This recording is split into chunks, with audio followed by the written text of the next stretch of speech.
Hello Vault Heads, this is the self-proclaimed, sarcastically named Captain KeyForge, also known as PJ Broughton of the Steel City Snufflegators. Welcome to the latest episode of Captain's Commpod, and this week we're going to be talking about my suggestions for new KeyForge gameplay ideas. But haven't we been here before? Well, we have, and that's why this is part two.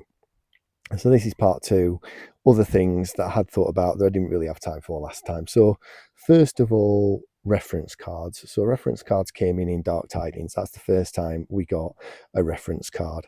So the first reference card we ever had was the Tide. Every single Dark Tidings deck came with the Tide reference card, obviously. One card essentially affects both sides of the board at the same time, always begins neutral, and then is either high for one and low for the other, or vice versa. So that was that one. And equally, the next set, Winds of Exchange, that comes with a reference card in every deck, but this reference card only affects one side of the board. So it's the token creature. There are 28 of them. You get what you get, and that's going to be with your deck, and obviously going to be quite impactful and affect the game a lot. So I was thinking about reference cards that we could have in future. One I come up with was reference cards based around the number of creatures that are on the board, either in total across both sides or just on your own side of the board. You could have a specific number of conditions. So you could have one that says the board cannot have more than 10 creatures. You could have one that says no creature of power 11 or more can be played, or 8 or more, or 15 or more. No creature power less than that could be played. You could have bans like where 1 to 3 creatures, or 4 to 6, or power 1 to 3, or 4 to 6. And obviously you can mix these up. So I think there's quite a bit of room to play with that. Like I say, it could be the number of creatures in play, the number of creatures in play on one side of the board, no more than power X, no less than power X.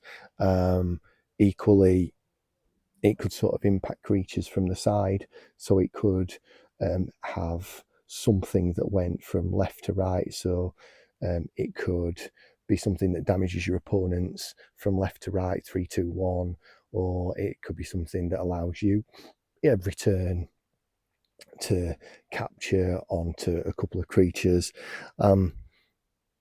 There's a whole lot of space that could be sort of mined and designed around a reference card, which specifically talks about number of creatures or power of creatures, amber on creatures, armor on creatures.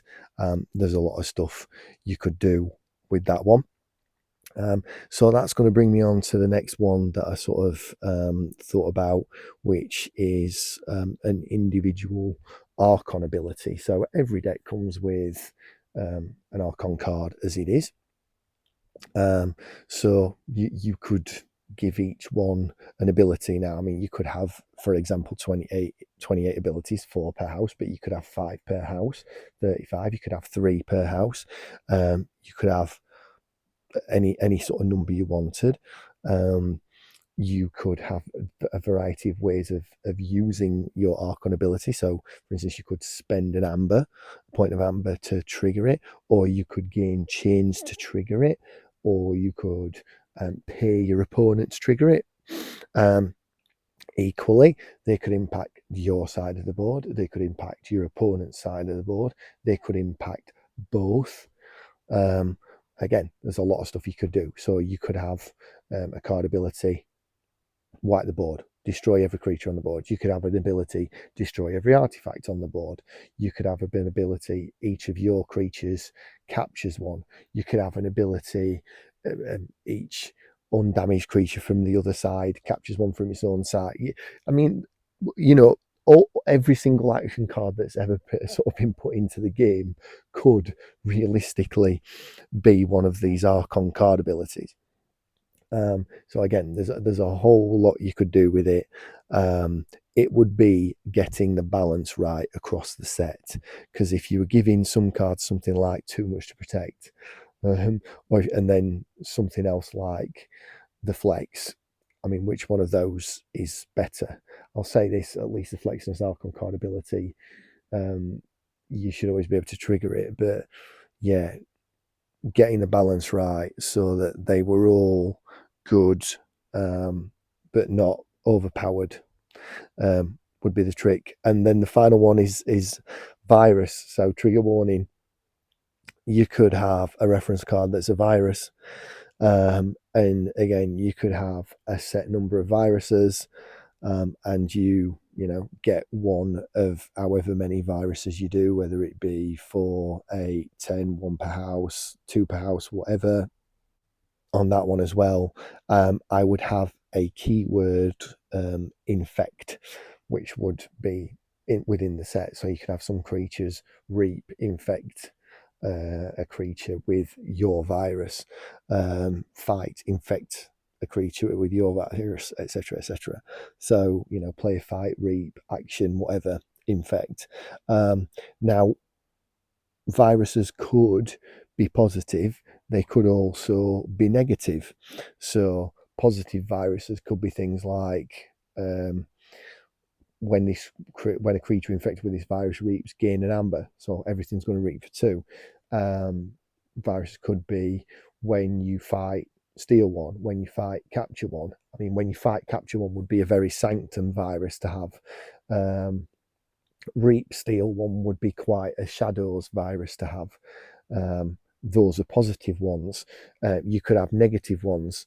So something for reap, this creature is damaged 1 or damaged 2, or reap, destroy this creature. Reap, this creature captures 1 from its own side. Well, maybe fight, it does that, but there's a lot of stuff you could do with that. And each house could have a couple of positive ones that buff you. They could have a couple of negative ones that damage your opponent. And again, it's something that you could do quite a bit with. So I've thought about card types as well, new types of card. We have 4 types of card in the game. So one of the card types I thought of possibly weather, which is an action card that affects both players and stays in play for a given amount of turns. So, I mean, if you'd have had a card like that for the set Dark Tidings, it could have been Weather, Flood. The tide is high for both players, and it stays in play for 3 turns. And you put a counter on it, 1, 2, 3. As soon as it gets to 3, that's it, goes away. You could have high winds, or you could have blizzard. Damage creature 1 or 2, and then 1 point of damage on turn 1, another point of damage on turn 2. I quite like the idea of an action card that affects both players and stays in play for a given amount of turns that you both have to deal with, you both have to play around. So that was one brand new card type that I came up with. Another one, I mean, I can't say I came up with this, but you could have the dreaded interrupt. You could have an action card that's an interrupt, or an upgrade card that's an interrupt, or a creature card that's an interrupt. Not sure that I want them in the game, to be honest, but they're certainly a design space that could be explored.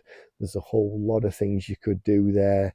You could have interrupts based around when your opponent plays an action, you can play this action. And X happens. When an opponent plays a creature, you can play a creature, and this happens. You could have like an upgrade, a bit like Color Subordination, but as an interrupt. When your opponent plays a creature, you can instantly play this card and take control of the creature they've just played.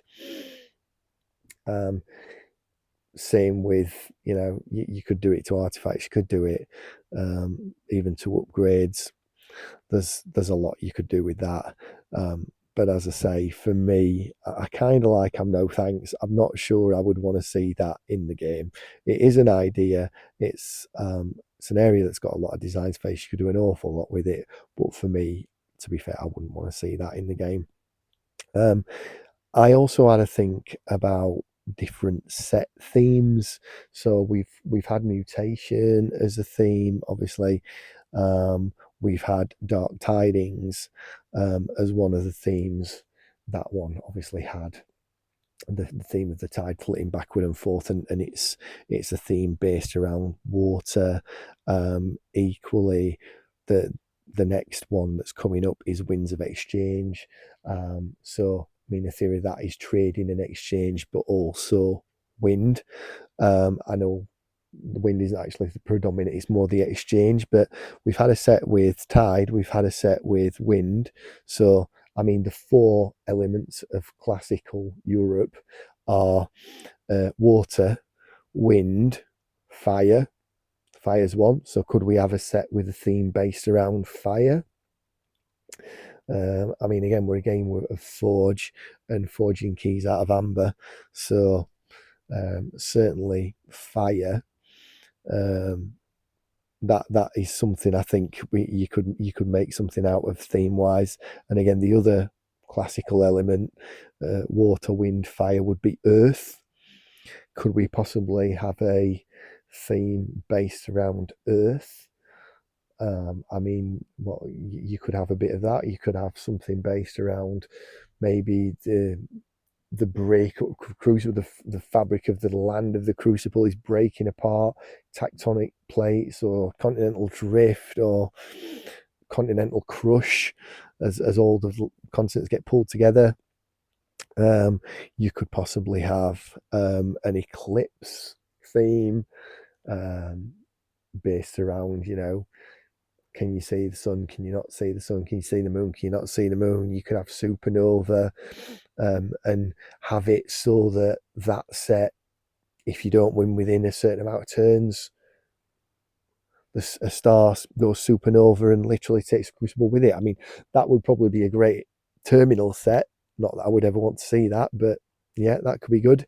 Um, so yeah, then I am going to talk about Soulforge for a little bit in relation to KeyForge.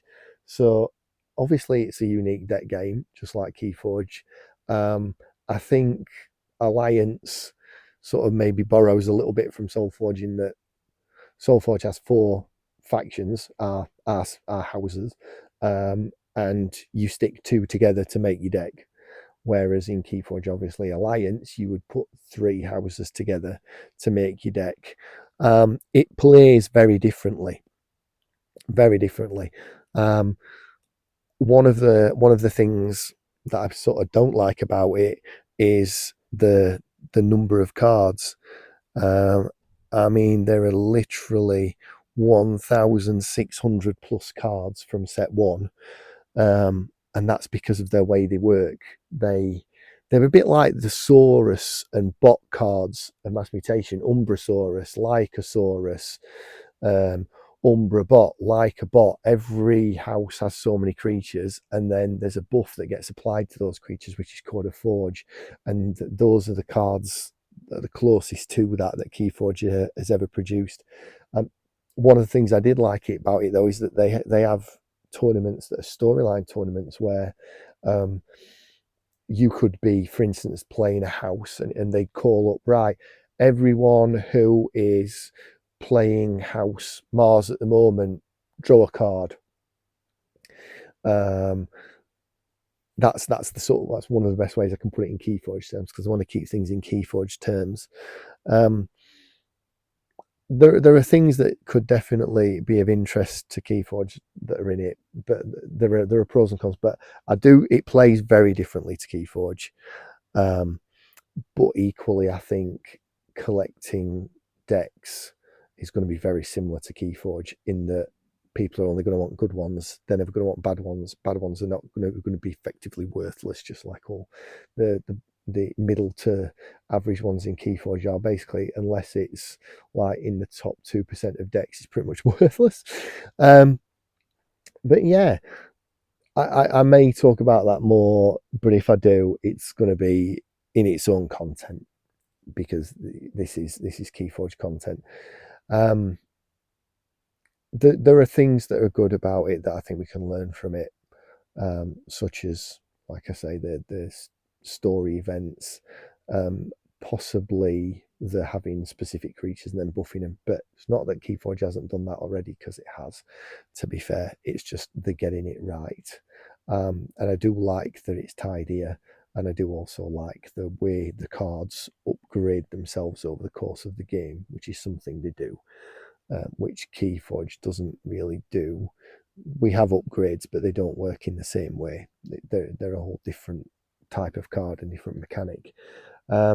So as last week, which of my ideas would you like to see? Which ideas would you not like to see? What do you think's good? What's bad? Same as ever, Discord, email, Twitter. Anything you really like, tell Ghost Galaxy about it. Anything you don't, again, maybe tell them so they don't use it. I'm not saying they will use any of my ideas, but certainly worth telling what you don't want to see. Thank you for staying with me again through some more ideas. I appreciate it. And yeah, we'll be back again. May the Forge be with you.